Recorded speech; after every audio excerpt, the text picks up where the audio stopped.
Cine hero Sritej పై Kukatpally police స్టేషన్లో case నమోదైంది. పెళ్లి చేసుకుంటాను నమ్మించి మోసం చేశాడని ఒక యువతి ఫిర్యాదు మేరకు పోలీసులు కేసు నమోదు చేశారు. శ్రీతేజ్ పై గతంలోనూ కూకట్పల్లి పిఎస్లో కేసు నమోదైంది. పెళ్లైన మరో మహిళతో శ్రీతేజ్ వివాహేతర సంబంధం పెట్టుకోవడంతో విషయం తెలిసి ఆ మహిళ భర్త గుండెపోటుతో మృతి చెందాడు. ఈ ఘటనపై మాదాపూర్ పిఎస్లోనూ మరో కేసు నమోదైంది. తేజ్ పై బిఎన్ఎస్ 69 111/2 318 కింద సెక్షన్ల కింద పోలీసులు కేసు నమోదు చేశారు. దీనికి సంబంధించి దర్యాప్తు చేపట్టారు.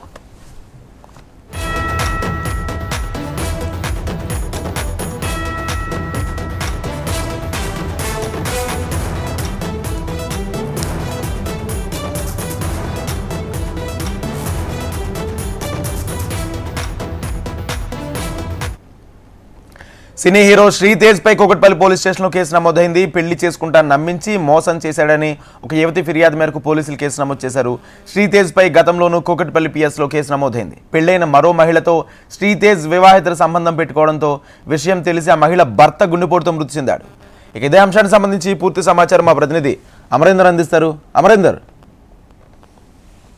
సినీ హీరో శ్రీతేజ్ పై కూకట్పల్లి పోలీస్ స్టేషన్ లో కేసు నమోదైంది. పెళ్లి చేసుకుంటానని నమ్మించి మోసం చేశాడని ఓ యువతి ఫిర్యాదు చేసింది. అయితే పెళ్ళైన మరో యువతితో అంటే వివాహితతో అక్రమ సంబంధం పెట్టుకున్నాడని కూడా తెలుస్తుంది. అయితే హెచ్డిఎఫ్సి బ్యాంక్ లో మేనేజర్ గా పనిచేస్తున్నటువంటి ఓ సురేష్ అనే వ్యక్తికి సంబంధించి వాళ్ళ భార్య అర్చనతో శ్రీతేజ్ వివాహేతర సంబంధం గత కొన్ని రోజుల నుంచిగా కొనసాగుతుంది. అయితే ఇక అక్రమ సంబంధం విషయం తెలిసి సురేష్ మరణించాడు గుండెపోటుతో. అయితే దీంతో ఈ ఘటనలోనూ శ్రీతేజ్ పై మాదాపూర్ పిఎస్ లో ఇప్పటికే ఫిర్యాదు చేశారు కుటుంబ సభ్యులు. దీంతో సురేష్ కుటుంబ సభ్యులు ఫిర్యాదు చేయడం, ఆ తర్వాత వెంటనే శ్రీతేజ్ పై అంటే వివాహేతర సంబంధం పెట్టుకుని అర్చన ఇటు శ్రీతేజ్ ఇద్దరి వ్యవహారం బయట బట్టబయలు కావడంతో ఇటు సురేష్ అందుకే మృతి చెందాడు, గుండెపోటు గురయ్యాడని కూడా ఇప్పటికే శ్రీతేజ్ పై మాదాపూర్ పిఎస్ లో ఫిర్యాదు చేయడం జరిగింది. దీంతో ప్రస్తుతానికి అయితే శ్రీతేజ్ పై భారత న్యాయ సంహిత చట్టాల కింద 69, 115/2, 318/2 సెక్షన్ల కింద మొత్తం 3 సెక్షన్ల కింద పోలీసులు కేసు నమోదు చేసుకుని ప్రస్తుతం దర్యాప్తు చేస్తున్నారు. అయితే శ్రీతేజ్ ప్రస్తుతం అయితే చిన్న స్థాయి సినిమాలతో స్టార్ట్ చేసి బడా సినిమాల్లో శ్రీతేజ్ నటుడిగా నటిస్తా ఉన్నాడు. ప్రస్తుతానికి అయితే శ్రీతేజ్ ఏదైతే అతని మీద కేసు నమోదైందో ప్రస్తుతం కూకట్పల్లి పోలీసులు ఇటు సురేష్ భార్య అర్చనతో ఉన్నటువంటి వివాహేతర సంబంధం ఎంత మేరకు ఉంది, ఎన్ని రోజుల నుంచి సాగుతుంది, ఈ విషయం తెలుసుకున్న సురేష్ ఒక్కసారిగా గుండెపోటుకు గురి కావడానికి కారణాలు ఏంటి, వీటన్నిటిపై కూడా ఒకవైపు కూకట్పల్లి పోలీసులు గ్రౌండ్ లెవెల్లో విచారణ చేస్తా ఉన్నారు. ప్రస్తుతానికైతే ఇటు సురేష్ భార్య అర్చనతో పాటు ఇటు కుటుంబ సభ్యులు ఏదైతే సురేష్ చెందాడో గుండెపోటుతో అతని కుటుంబ సభ్యులు వర్షాన్ని కూడా పోలీసులు రికార్డ్ చేశారు. ప్రస్తుతానికైతే శ్రీతేజ్ ను కూడా పోలీసులు విచారణకు పిలిచి అతని అదుపులోకి తీసుకునే అవకాశం అయితే మనకు స్పష్టంగా అవపడుతున్నాయి. Right, thank you Amar.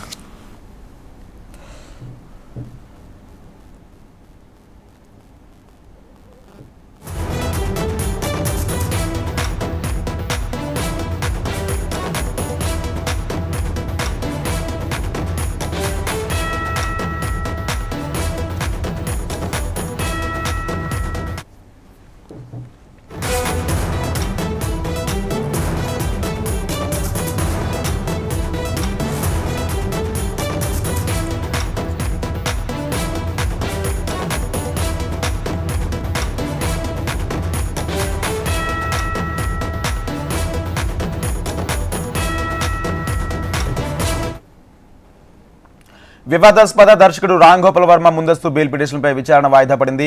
RGV పిటిషన్పై విచారణను రేపటికి వాయిదా వేసింది ఏపీ హైకోర్టు. చంద్రబాబు పవన్ పై సోషల్ మీడియాలో అసభ్యకర పోస్టులు పెట్టారని ఆర్జీవీపై కేసు నమోదైంది. ప్రకాశం, విశాఖ, గుంటూరు జిల్లాలో ఆర్జీవీపై 3 కేసులు నమోదయ్యాయి. ఈ కేసులో ముందస్తు బెయిల్ కోరుతూ ఆర్జీవీ ఏపీ హైకోర్టును ఆశ్రయించగా రేపు విచారణ జరగనుంది.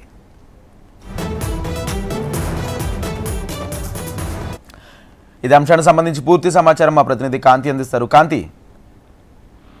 రాజేంద్ర, రామ్ గోపాల్ వర్మ కేసుకి సంబంధించి హైకోర్టులో దాఖలైనటువంటి 3 బెయిల్ పిటిషన్లు కూడా రేపటికి వాయిదా వేయడం జరిగింది హైకోర్టు. అయితే రామ్ గోపాల్ వర్మ దాఖలు చేసినటువంటి ముందస్తు బెయిల్ పిటిషన్స్ ఏవైతే ఉన్నాయో వాటిపైన రేపు విచారణ చేపట్టబోతా ఉంది హైకోర్టు. అయితే సోషల్ మీడియా వేదికగా చంద్రబాబు పవన్ కళ్యాణ్ పైన అసభ్యకరమైన పోస్టులు పెట్టారని పోలీసులు కేసు నమోదు చేశారు. ఆంధ్రప్రదేశ్ నుంచి ఒంగోలు, విశాఖ, గుంటూరు జిల్లాలలో తన పైన నమోదైనటువంటి కేసుల్లో ముందస్తు బెయిల్ పిటిషన్ ను దాఖలు చేశారు వర్మ. అయితే వర్మ తరపు న్యాయవాది ఈ పిటిషన్ ని దాఖలు చేసినట్లుగా తెలుస్తా ఉంది. అయితే ఈ పిటిషన్ కి సంబంధించి ఇప్పటి వరకు కూడా విచారణ అయితే జరగలేదు. ముందస్తు బెయిల్ విషయంలో కూడా హైకోర్టులో రేపు విచారణకు రానుంది. అయితే ఈ విచారణకు సంబంధించి గతంలో బెయిల్ పిటిషన్ల విచారణ వాయిదా వేసింది. అన్ని పిటిషన్లు కలిపి ఒకేసారి కోర్టు విచారణ చేపట్టినట్లుగా తెలిపింది. ఈ క్రమంలో ఆర్జీవీకి రిలాక్సేషన్ దొరుకుతుందా లేదా అన్న దానిపైన మరొకసారి ఉత్కంఠ అనేది కొనసాగుతుందనే చెప్పాలి. అయితే ఆర్జీవీ తరఫున లాయర్స్ తాము ఆన్లైన్ లో విచారణకు సిద్ధంగా ఉన్నామని రిక్వెస్ట్ లెటర్ పంపించినా కూడా పోలీసులు హైదరాబాద్ లోని తన నివాసానికి వెళ్లడం పట్ల తమ లాయర్ అయితే అసహనం వ్యక్తం చేస్తున్నప్పటికీ కూడా ఖచ్చితంగా పోలీసులు 2-3 సార్లు సమయం అందించినప్పటికీ కూడా ఇప్పటి వరకు కూడా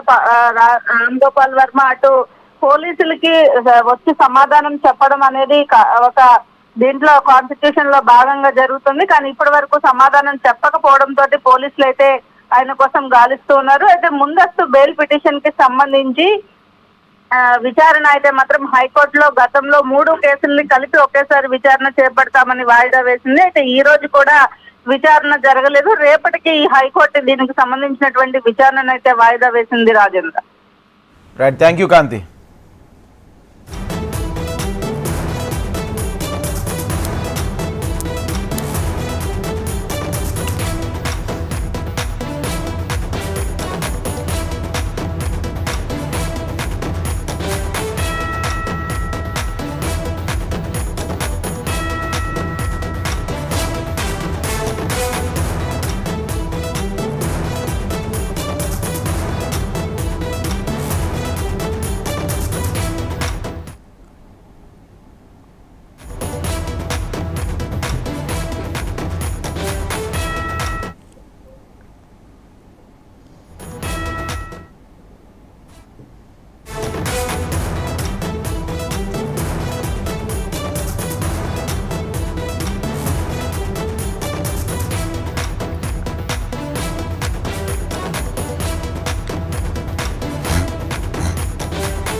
నగరంలో కెమికల్ మాఫియా రెచ్చిపోతుంది. కంపెనీలోని రసాయన వ్యర్థాలను నేరుగా మూసిలో కలుపుతున్నారు. తాజాగా బాపుఘాట్ దగ్గర జరిగిన ఘటన అధికారుల నిర్లక్ష్యాన్ని తేటతెల్లం చేస్తుంది.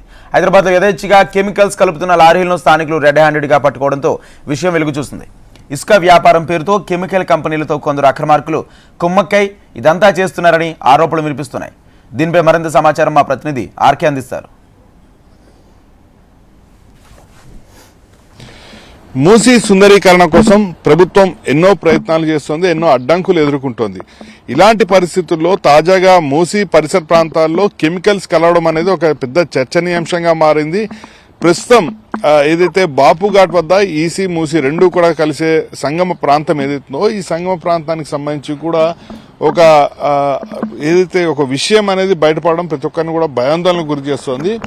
ఆ పైన మనం ఇంతకుముందు చూడడం జరిగింది. పైన ఒక మొత్తం కూడా అంటే ఇదంతా కూడా ఇసుక వ్యాపారం జరిగే ఈ ప్రాంతం, ఇదంతా కూడా ఇసుక వ్యాపారం జరుగుతుంది. పైన మొత్తం కూడా ఇసుక వ్యాపారం జరుగుతుంది.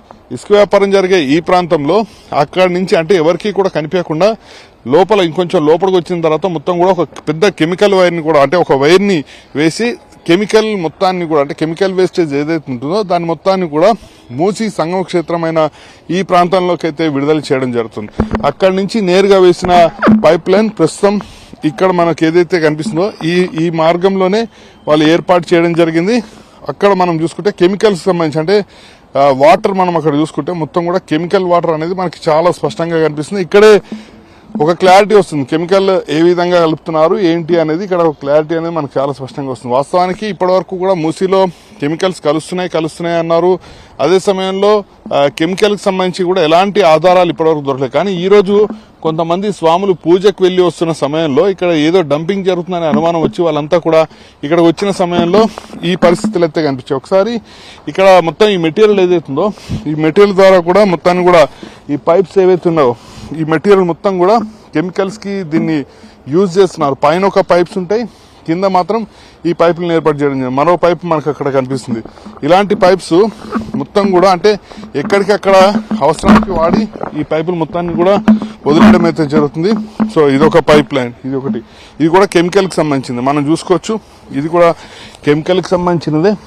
సో మొత్తం కెమికల్ కి సంబంధించిన వేస్టేజ్ అంతా కూడా ఇక్కడ మొత్తాన్ని కూడా ఏర్పాటు అయితే చేయడం జరిగింది. వాస్తవానికి ఇలాంటివి పొల్యూషన్ కంట్రోల్ బోర్డు ఖచ్చితంగా యాక్షన్ తీసుకోవాల్సిన పరిస్థితి ఉంటుంది. ఈ లోపల నుంచి వాళ్ళు పైప్ లైన్ మొత్తాన్ని కూడా ఏర్పాటు అయితే చేసి నేరుగా అందులోకి కలిసే విధంగా కూడా ఏర్పాటు చేయడం జరిగింది. ఇంకా పోలీసులు అలాగే పీసీబీకి సంబంధించిన టీం అంతా కూడా వచ్చి మొత్తం కూడా వీటన్నింటిని కూడా తొలగించాల్సి ఉంటుంది. తొలగించిన తర్వాత దీనిపైన ఒక స్పష్టత వస్తుంది. వాస్తవానికి మూసీ నది మొత్తం కూడా అంటే ప్రధాన హైదరాబాద్ ఏదైతే 3 జిల్లాల పరిధి వస్తుంది, ఉమ్మడి ఇప్పుడు 3 జిల్లాల పరిధికి సంబంధించి 55 కిలోమీటర్ల మేర ప్రవాహం అనేది కొనసాగుతుంటుంది.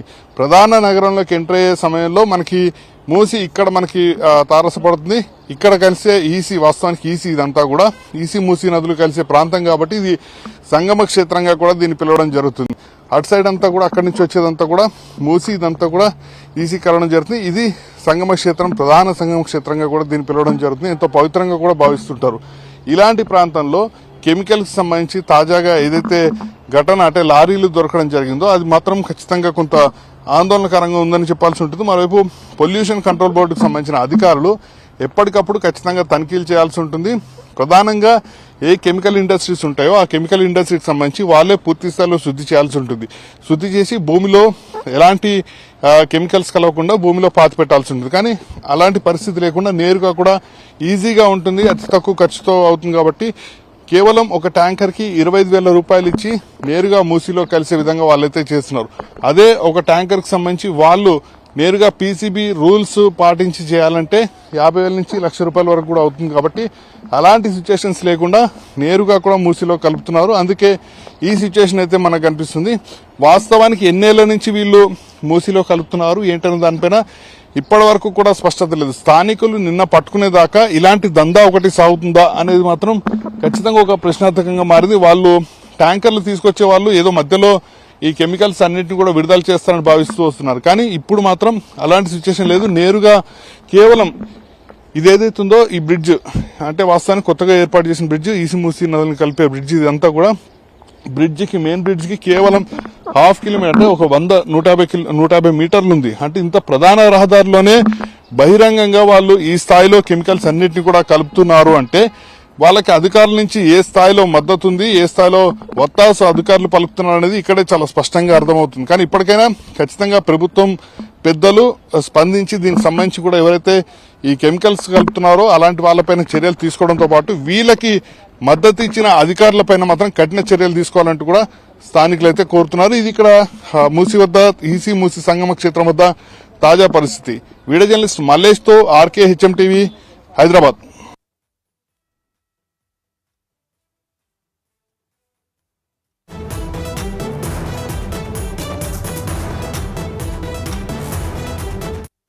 ఎమ్మెల్సీ దువ్వాడ శ్రీనివాస్ పై జనసేన నేతలు పోలీసులకు ఫిర్యాదు చేశారు. వైసీపీ అధికారంలో ఉండగా దువ్వాడ శ్రీనివాస్ పవన్ కళ్యాణ్ పై అనుచిత వ్యాఖ్యలు చేశారు. అప్పట్లో పోలీసులకు ఫిర్యాదు చేసినా పట్టించుకోలేదని, అందుకే ఇప్పుడు మళ్లీ ఫిర్యాదు చేస్తున్నామని జనసేన నేతలు అంటున్నారు. కూటమి ప్రభుత్వం అధికారంలోకి ఉండడంతో తమకు న్యాయం జరుగుతుందంటున్నారు. జనసేన నేతల ఫిర్యాదు మేరకు దువ్వాడపై పోలీసులు చర్యలకు సిద్ధమవుతున్నట్లు తెలుస్తుంది.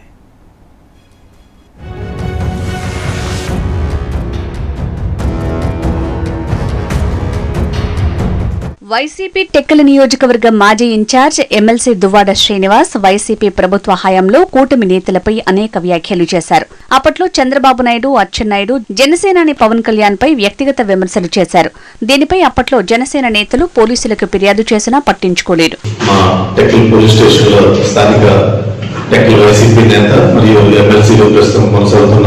దువ్వాడ శ్రీని గారి మీద ఈ రోజు మేము కంప్లైంట్ ఇవ్వడం జరిగింది.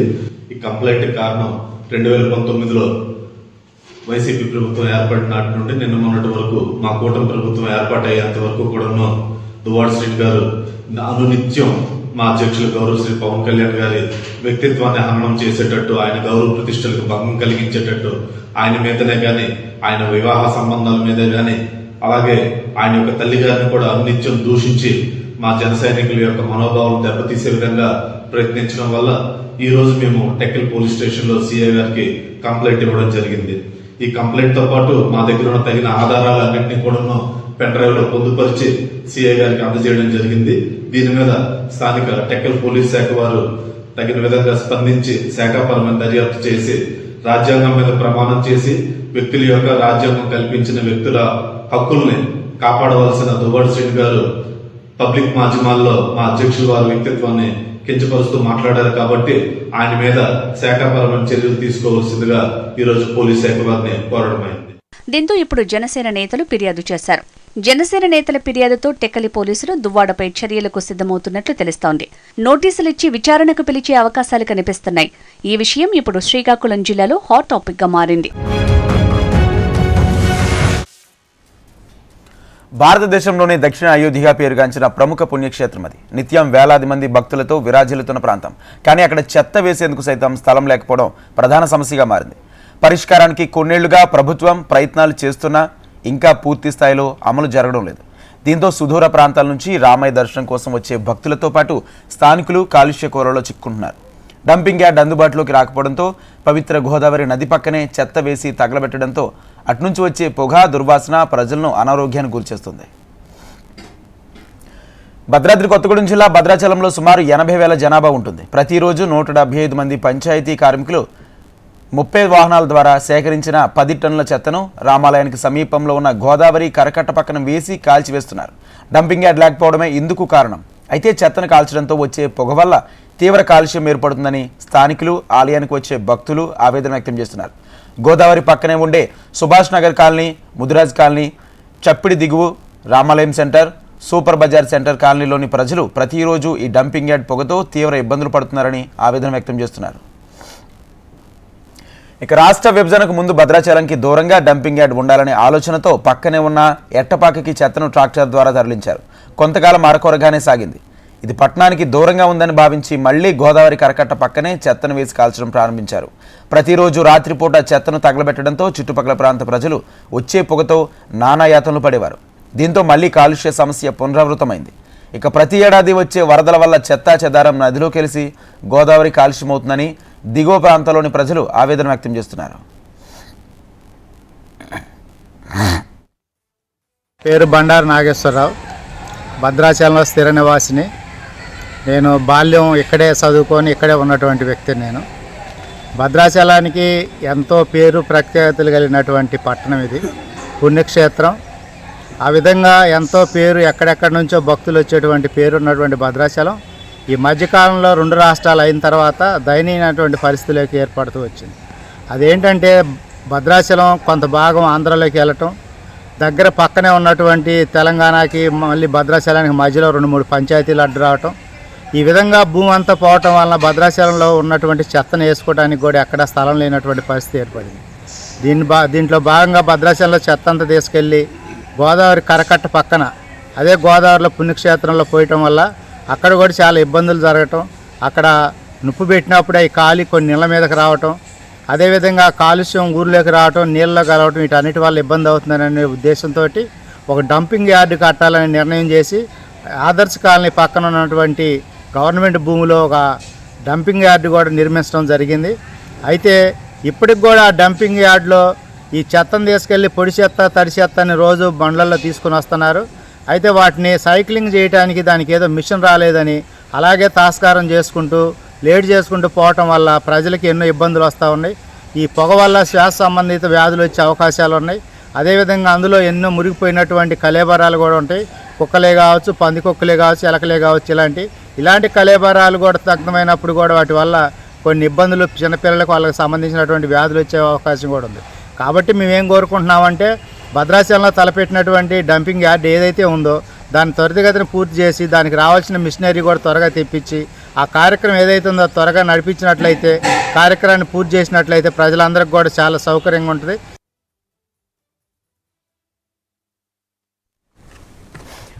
గోదావరి కరకట్ట పక్కన చెత్త వేయకుండా పరిష్కార మార్గంలో భాగంగా పట్టణ శివాలయంలో ఆదర్శ్ నగర్ కాలనీలోని 8 ఎకరాల ప్రాంతాన్ని గుర్తించారు. ఆ స్థలంలో డస్ట్ రీసైక్లింగ్ సెంటర్ను ఏర్పాటు చేయాలని గత సంవత్సరం అధికారులు నిర్ణయించారు.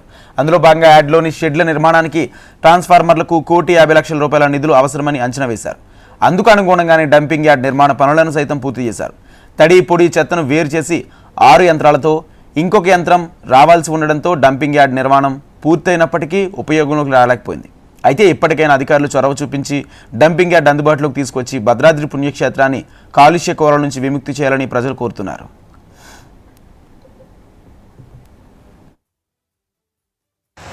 ఈరోజు భద్రాచలంలో హెచ్ఎం టీవీ వారి ద్వారా భద్రాచల పట్టణంలో కాలుష్యం పెరిగిపోతున్న దాని మీద ఇవాళ హెచ్ఎం టీవీ వారు ఇలా మాలాంటి వారితోని అందరితోని కూడా ఇంటర్వ్యూ తీసుకొని మాట్లాడించడం జరుగుతుంది.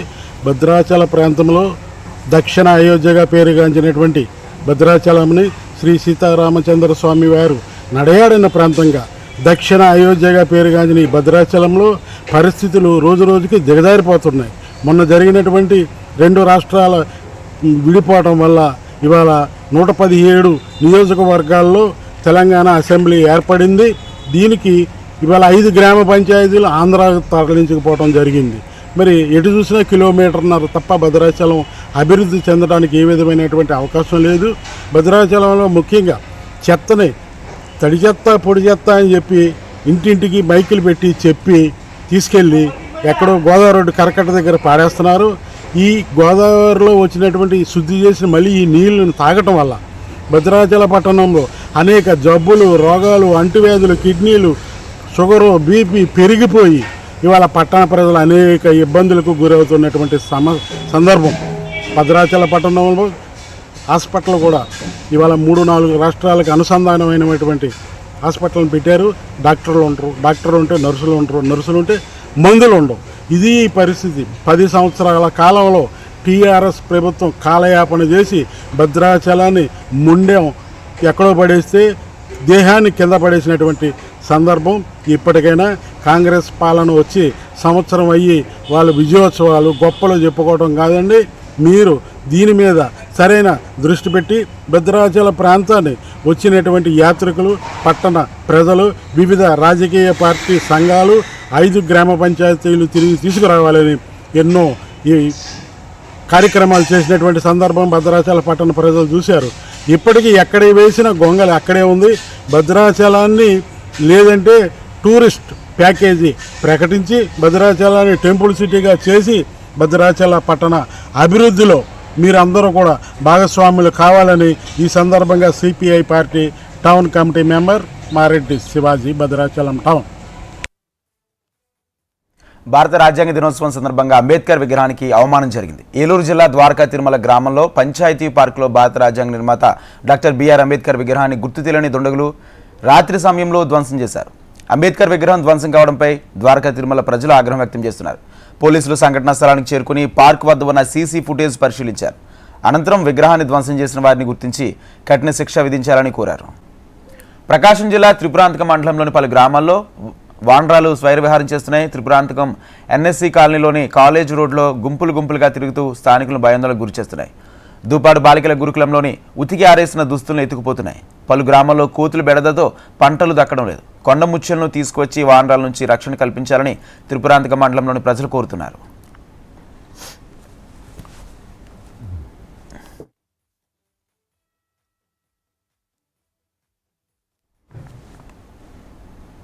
ఇవి bulletin updates. Keep watching HM TV.